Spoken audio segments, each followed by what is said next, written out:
Welcome to Truckee Talks. On Truckee Talks, we endeavor to bring you topics of importance to your daily life, whether they're political, cultural, or environmental. On today's show, it's our pleasure to bring to you both leaders and members of the Hispanic community here in Truckee. A community, while their numbers may be significant, their voices tend to be quiet, and we're very pleased to have them here on the show. We'd like to start off with Monina Vasquez. Monina, welcome to the show. Thank you very much. Monina, you came to Truckee 10 years ago? Yes, 10 years ago. And tell us where you came from. Well, we came from Guadalajara, Jalisco, Mexico. And we came directly to Truckee because part of our family were here, and they told us how the situation was here in Truckee, and they help us. Actually, they help us being here, and that's how we came to Truckee. We were living in Guadalajara, and then we moved to another little town in Mexico. But then it's when the crisis started in Mexico, you know, the economical crisis. So we thought that we will give our children, because in that time we had 4, and we were, I was pregnant of my 5th child. So we thought, because the situation was getting real hard, we decided to give them another language, so they, in their future, they would have something for them to open their paths, you know. So we decided to come just for 2 years while the kids will learn the language. But see, it's been 10 years and we're still here. That's a more common story than you think. Most people think they'll come here for 1 season, 1 winter, 1 summer, and end up staying a long time. Yes. What did your family tell you about Truckee before you moved here? Well, the first is that there was 2 openings of jobs, one for my husband in a fiberglass company, and the other one, it was for me with some of the doctors here, you know, working for the Lamas method, you know, for pregnant women. But we never thought about the obstacles that we will have, so we just came and thought we'll stay 2 years and then we'll go back. What sort of obstacles have you faced in those 10 years? Well, the first, it was immigration, you know. We never thought that we would have to go to a very hard process in the papers, you know. We thought it would be easier just to say we want to work here, and we thought it was going to be very easy to do it, and no, it was the first obstacle, immigration. And how long did that take? It took 10 years. Yeah. It took 10 years to get my papers in order, you know. Monina, you've been here now 10 years, and you have been very active in the community, especially within the Hispanic community. Tell us what it is that you're doing. What are you involved in, and how did you come to be involved in some of those things? Well, see, actually, I just came in April 10 years ago, and in May I was already involved in Cinco de Mayo. You know, it was just a month, and I was already involved in Cinco de Mayo, and that was my first involvement in the community. And since then, I've been involved every year. Right now, I'm working at the health department, and I'm doing this other program with Ruth Hall called Mommy and Me. That's through the Nevada County Children's Services? Yes, okay. Yes, and it's for the Hispanics, and pretty much that's what I'm doing right now. Now, what is Mommy and Me? What does that include? Mommy and Me is for moms. It's a little program, a 6-week program where moms with 3-year-old and under children come, and we spend 1 hour every week, and we talk about different issues, you know, and most of the issues we talk about is the things that they ask, they request. So it could be parenting, it could be health issues, or, you know, different issues. And more than anything, we're trying to help moms to get very close to their children when you know, I bring my guitar and we sing songs, and I tell the moms how important it is to sing to the children, because singing, it's a very nice way of communicating your feelings, you know. So it's pretty much something like that. Probably not quite the same as me belting out a song in my car when nobody else can hear, but you're right. That is a very nice way to reach out to your child. Yes. Monina, I was reading in your newspaper article that you supplied to me before the show an interesting story about how you came to speak in front of some of the school children a while ago.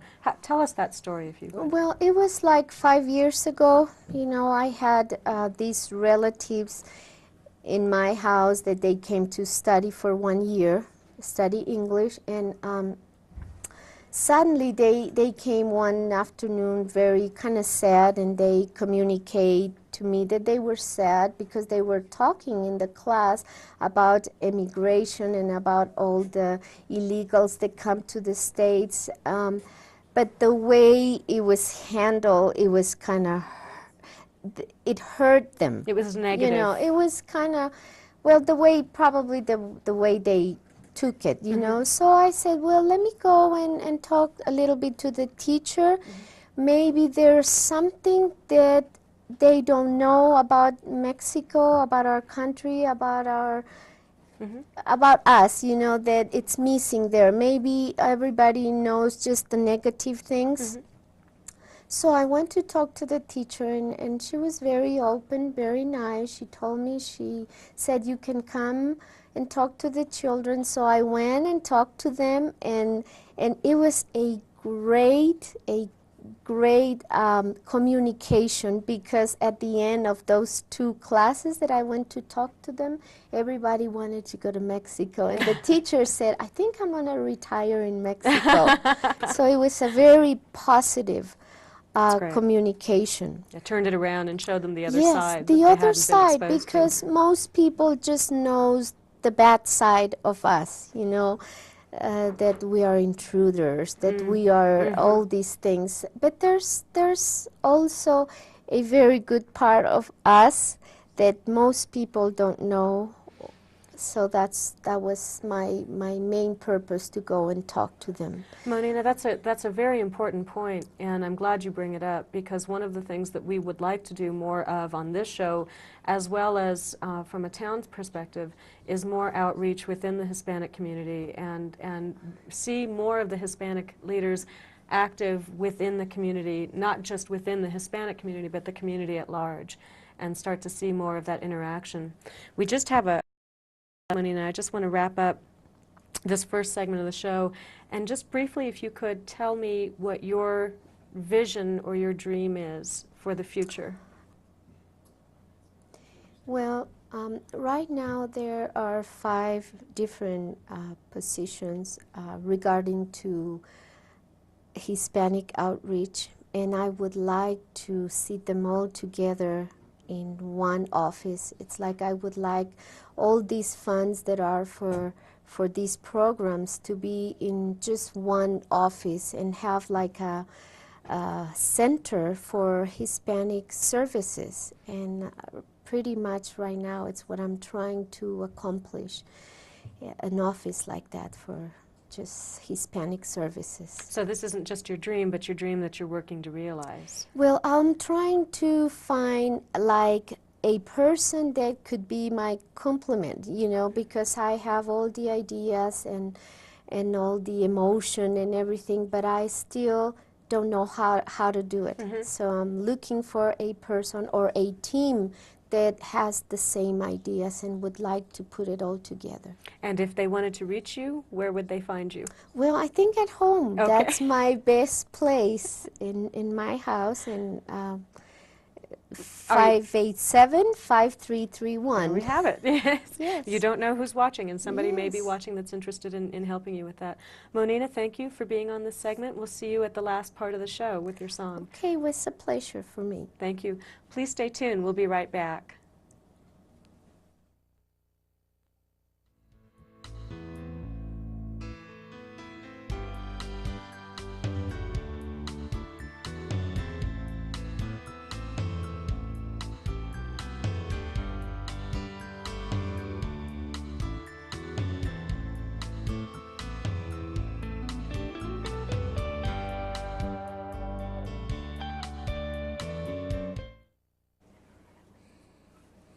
Welcome back to the show.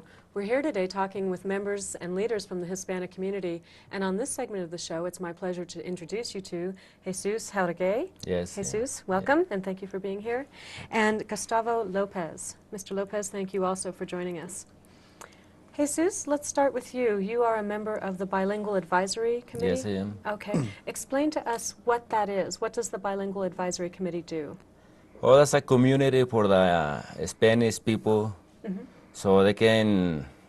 Some people they don't even speak any English, so we will try to help them and raise some money for the community, make some festivities or something like that.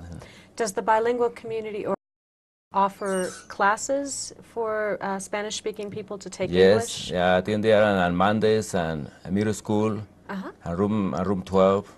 If somebody from the Hispanic community is watching this show and wants to be involved in that, how do they find out about that? Is there a telephone number that they can call? Yeah, there's a telephone number. Phone number is 582-8724. Okay. So they can call me or they can call to a school. And we'll have that information on the Yes. screen as well so that somebody can call or call the middle school and find Yeah. out about that. See, but the problem is that a lot of people, they don't really show up in the classes. Why do you think that is?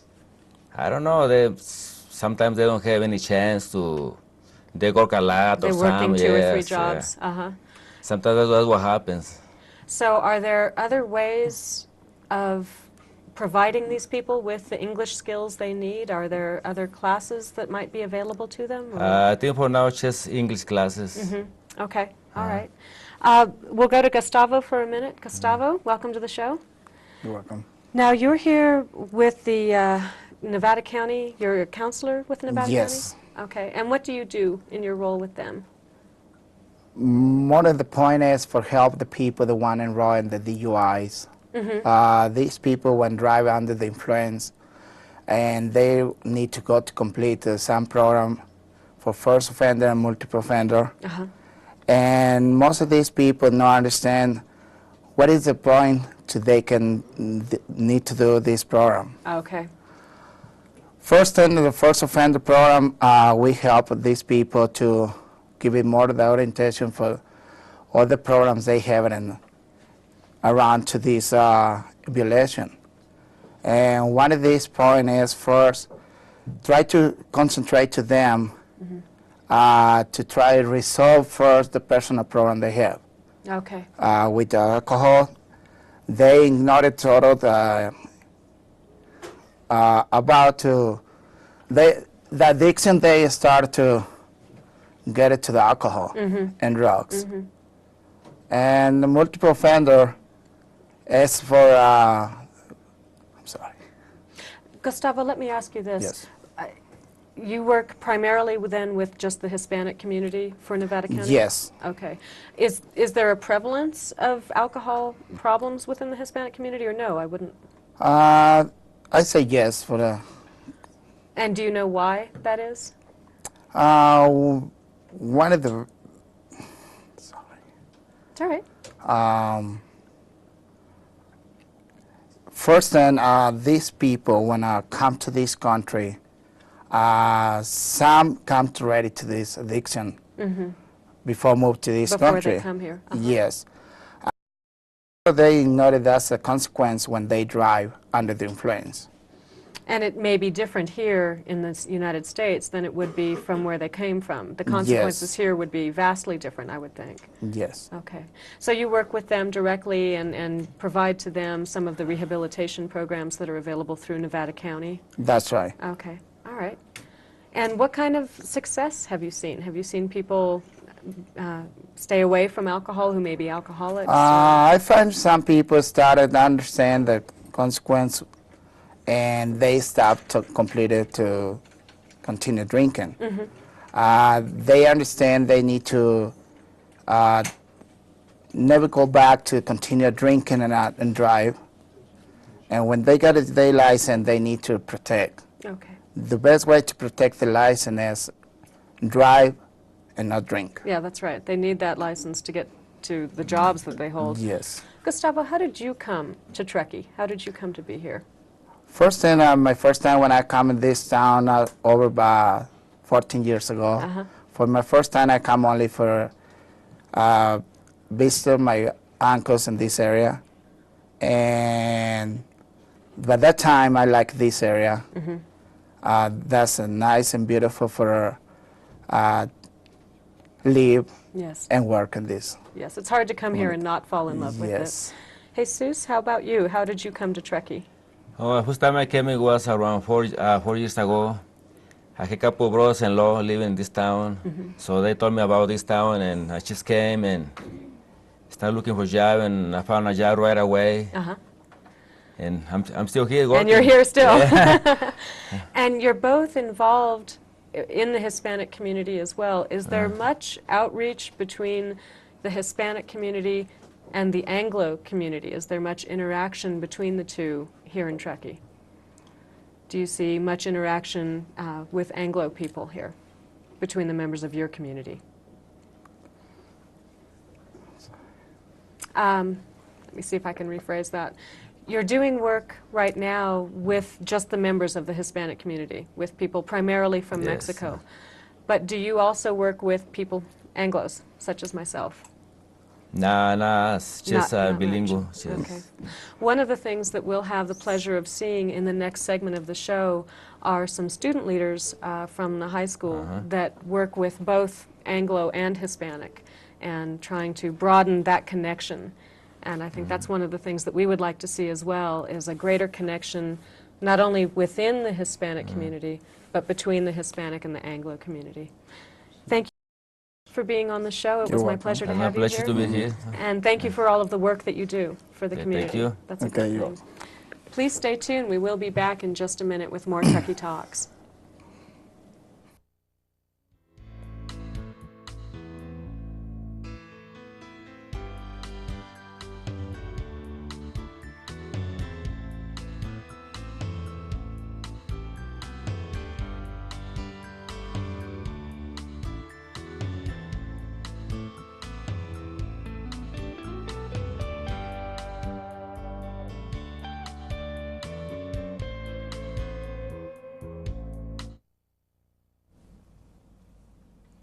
Welcome back to the show. Today we're talking about leaders and members of the Hispanic community, and on this segment of the show we have the opportunity to speak with two student leaders from the high school. We've got Elsa Sanchez and Brian Barth, and welcome back to Monina Vasquez.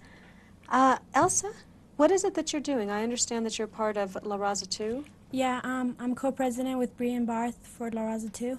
And what is La Raza 2? It's a club that helps integrate the English speakers and Spanish speakers so they get along better. So we mainly do that. And what kind of activities, Brian, is the club involved in? We go on field trips together because our belief is that people can't fight if they're friends with each other. So we do things like go to Sacramento, to the museums down there, to the zoo. We've gone to like La Raza Museum and to Hard Rock Cafe to give a little culture of background for each, culture. We also do things, we've gone to different schools like North Tahoe and Carson City and presented our club to them. So they see the idea of what our club does to get some basis started of cultural integration at their schools that we have at our school, because it works really well. The club has been going for 8 years now. Now tell me what that means, works really well. What kind of positive outcomes have you seen from being involved in La Raza? Well, we haven't had a racial fight in 2-3 years at our school. And before the club started 8 years ago, it was about a every other day event. There's no dividing up of the classes. Like, we're in the same classes together, and the bilingual class isn't out back in a portable. It's in the middle of the school. So Elsa, has that been your experience as well? Yeah. One example is Brian and I. We became friends through knowing each other from La Raza, and we started out there, and now we're good friends, and we see it out in the school too. The kids are becoming friends, and everybody's just getting along great. Monina, you've been here a while now. Has it been your impression that without clubs like La Raza, that the two communities really would not be speaking to each other? Oh, definitely. I also work with them. I go and sing and dance with them, and we get all together and the Americans, and we all dance with each other, and it gets a great environment. And it has changed through the years. You can see what they just said. There's no more fights, and every time we get more friends, like Americans with Mexicans, and it's great. It's great. Brianne, how many students are involved in La Raza 2? This year, approximately 70, more or less, you know. Wow. It's the biggest club on the campus. That's huge. Yeah. That's huge. How do you get involvement like that? How do you recruit people? Well, we do a lot of fun stuff, the field trips and stuff. Miss Hutchinson, Miss Robertson really push kids from their class, you know. They tell them about it, and so it's like, okay, we'll go do this, and people get involved, and they like what they're doing. It's a fun club to be in. I think that's a lot of it, and plus we don't charge dues in our club, so. So it's affordable, yeah. too. Elsa, what have been some of your favorite activities that you've done with La Raza? Favorite activities?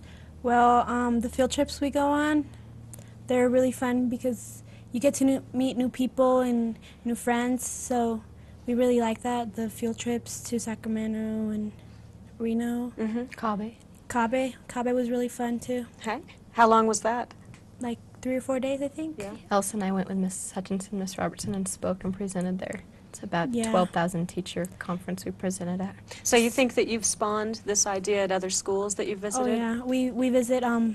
Last school we visited was Thor Tahoe, so we visit there, and we're trying to make a field trip with them just to get our schools to get along better. That's great. Yeah, this kind of outreach is very important, and we're looking at the future leaders of our community. It's really nice to see you young women so involved like that.